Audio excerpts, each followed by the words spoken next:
Bom dia, aqui é Betina Rocha, esse é o Morning Call do dia 5 de março da XP Investimentos.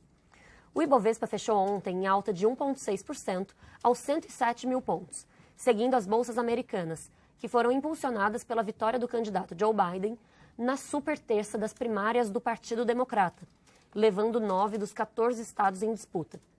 Porém, nesta manhã, mercados globais voltam a operar em queda, de cerca de 2% para os futuros do S&P e na Europa, enquanto investidores avaliam os esforços dos governos para conter o coronavírus. E mais empresas anunciam cortes nas projeções para 2020.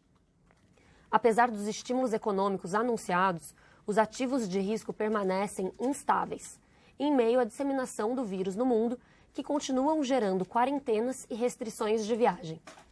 No Brasil, o PIB do quarto trimestre de 2019 apresentou expansão de 0,5% em relação ao trimestre anterior, encerrando o ano de 2019 com um crescimento de 1,1%.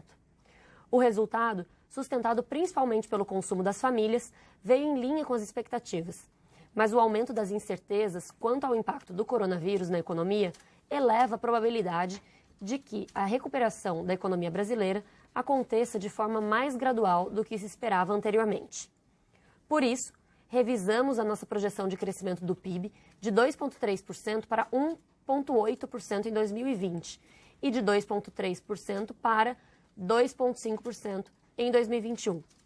A expectativa de menor crescimento com baixa inflação deve abrir espaço para que o Banco Central volte a cortar as taxas de juros.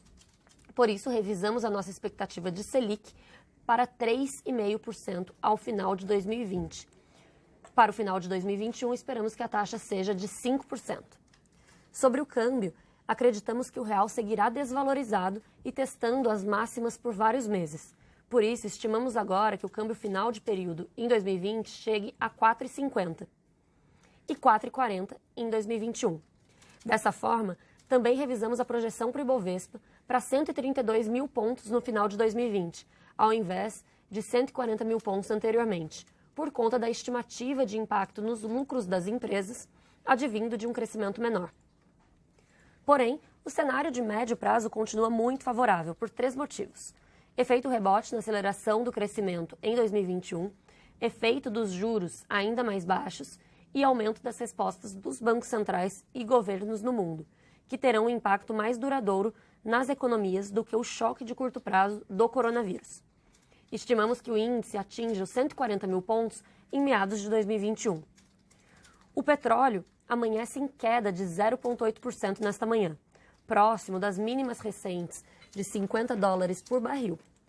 A reunião da OPEP inicia hoje e as notícias indicam que existem desentendimentos entre a Arábia Saudita e a Rússia em relação à necessidade de cortes maiores da produção. Aparentemente, a Arábia Saudita estaria pressionando para um corte de 1,5 milhões de barris por dia, enquanto a Rússia não planeja cortar a produção até o final do segundo trimestre.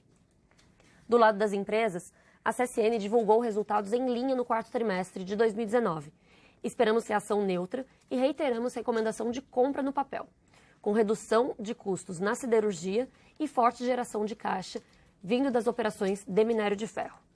Por fim, o presidente e o diretor financeiro da IRB renunciaram de suas posições após as ações caírem 32% ontem e a Berkshire negar ser acionista da resseguradora.